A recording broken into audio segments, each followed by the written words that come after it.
मुगलों से जब लड़ाई हुई थी, जब जीते थे, अंग्रेजों से जीते थे, आप इनसे भी जीतेंगे, क्योंकि पंजाब के इतिहास में हारना था ही नहीं। दयारे शौक से एक आफ्ताब आया है, उठो ए जिंदा दिलो इनकलाब आया है। वो इनकलाब जो उबला है आज सीनों से, जो निकला है हक के जीनों से, वो तख्तो ताज को तेरे उखाड़ डालेगा, पर्दाई जुल्मत को फाड़ डालेगा। इस देश की कोई भी ताकत, सत्ता, पावर मजदूर और किसान पे अपने बेवजह के कानून नहीं थोप सकते। ये उनकी जीत है। ऐसे लॉ लेके आई है, लेबर लॉ लेके आई है, जिससे हिंदुस्तान की मेहनत कश आबादी पे एक तरीके से कहें तो परमाणु बम छोड़ दिया है, उसकी सारे राइट समाप्त कर दिए हैं। परमाणु बम इतना बड़ा हमला कर रहे हैं आप। अब लोकतंत्र की एक खासियत है, यह किसी की निजी प्रॉपर्टी नहीं है। देश की जनता, लोकतंत्र द्वारा चुनी हुई जो सरकार है, उसकी प्राथमिकता ये होनी चाहिए कि देश के हर एक व्यक्ति तक उसके अधिकार पहुँचे,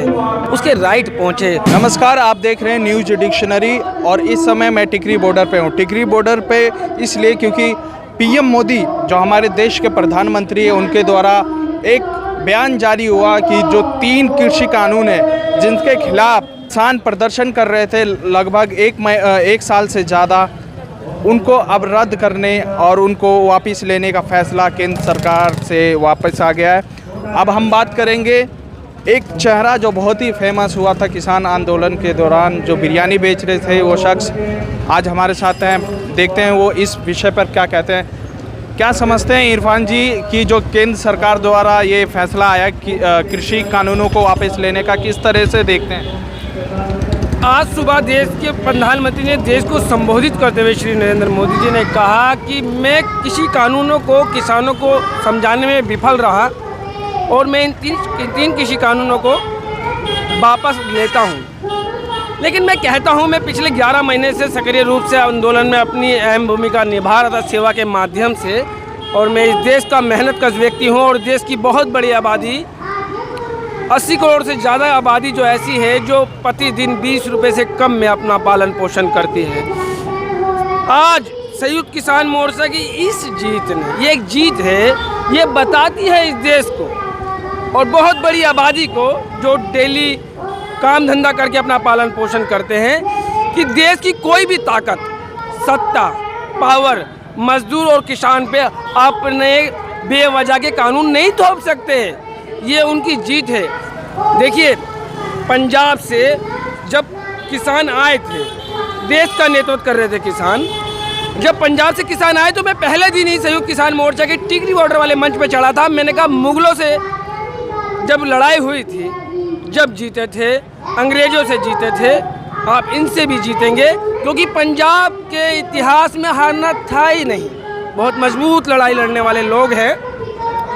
और 3 कृषि कानून जब वापस हुए हैं, देखिए इन 3 कृषि कानून वापस होने के बाद एक चीज़ क्लियर होती है। मीनाक्षी लेखी हो, मेंबर ऑफ पार्लियामेंट हो, बीजेपी की कोई विधायक, एमपी कोई भी हो, कोई भी व्यक्ति, देखिए कोई भी व्यक्ति जो कहते थे किसान मवाली हैं, ये किसान नहीं मवाली हैं, गुंडे हैं और महावादी है, आतंकवादी है, नक्सलवादी, उन लोगों को आप क्या कहना चाहेंगे? उनके बारे में मैं ये कहना चाहूँगा कि अब उन्हें देश के सामने आना चाहिए और ये बात कहनी चाहिए कि हम माफ़ी मांगते हैं। आज सरकार इस बात को, जितने भी सरकार से जुड़े हुए लोग थे जो किसानों को बदनाम और भ्रमित करते थे, और खास करके नेशनल मीडिया टीवी चैनल के जो पत्रकार दिन रात इस बात में जोर देते थे कि ये किसान नहीं है, आज वो इस देश से माफ़ी मांगे, बहुत बड़ी बात है। क्योंकि और देखिए, ये कहते थे ना कि ये आतंकवादी, खालिस्तानी, माओवादी, तो ये उस विचारधारा को लेके यहाँ आए थे कि हम केवल अपना नहीं बल्कि पूरी दुनिया के लोगों के लिए शांतिपूर्ण विकास चाहते हैं।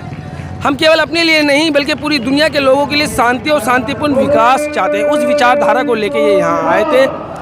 और मैं एक बात कह देता हूँ, अभी 3 कृषि कानून वापस हुए हैं ना, 0 पे आ गए। अब पहली मांग संयुक्त किसान मोर्चा की मेरे हिसाब से ये रहेगी कि एमएसपी पे कानूनी गारंटी मिलनी चाहिए। और मैं एक शेर सुनाता हूँ। जी बिल्कुल सुनाइए। दयारे शौक से एक आफ्ताब आया है, उठो ए जिंदा दिलो इनकलाब आया है। वो इनकलाब जो उबला है आज सीनों से, जो निकला है हक के जीनों से, वो तख्तो ताज को तेरे उखाड़ डालेगा, पर्दाई जुल्मत को फाड़ डालेगा। दयारे शौक से एक आफ्ताब आया है, उठो ए जिंदा दिलो इनकलाब आया है।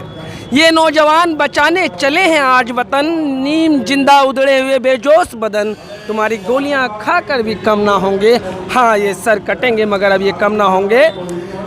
लहू लोहान है जिस्म लेकिन थकान ना आएगी, इन दमकते चेहरों पे शिकन ना आएगी। संयुक्त किसान मोर्चा जिंदाबाद। जी, संयुक्त किसान मोर्चा जिंदाबाद का नारे लगाते हुए हमारे इरफान भाई ने जिस तरह से ये पैगाम लोगों को दिया और किसान भाई जितने भी हमारे देश में उन तक पहुंचा रहे हैं, ये चेहरा जहाँ अभी देख रहे हैं किसान आंदोलन के बीच में बहुत ही एक तरह से वायरल हुआ, फेमस हुआ। जो इनका तरीका है, अंदाज़ है बोलने का, वो किसान भाइयों के दिल में बहुत ही भा गया।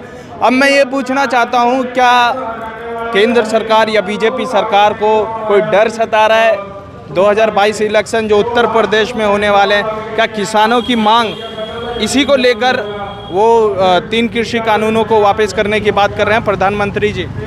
देखिए, लोकतंत्र की एक खासियत है, यह किसी की निजी प्रॉपर्टी नहीं है। देश की जनता, लोकतंत्र द्वारा चुनी हुई जो सरकार है, उसकी प्राथमिकता ये होनी चाहिए कि देश के हर एक व्यक्ति तक उसके अधिकार पहुँचे, उसके राइट पहुँचे और जो बनता है। लेकिन सरकार बेवजह देखो कानून नहीं थोप सकती। आज सरकार कम से कम 4 ऐसे लॉ लेके आई है, लेबर लॉ लेके आई है, जिससे हिंदुस्तान की मेहनत का आबादी पे एक तरीके से कहें तो परमाणु बम छोड़ दिया है, उसकी सारे राइट समाप्त कर दिए हैं। परमाणु बम इतना बड़ा हमला कर रहे हैं आप? जब देखिए, जब हम 5, 7, 8 हज़ार 10 हज़ार कमाने वाले लोगों के राइट छीन जाते हैं, तो हमारे लिए एक परमाणु हमला है। न्यूज़ डिक्शनरी, खबर जो आपको भाए।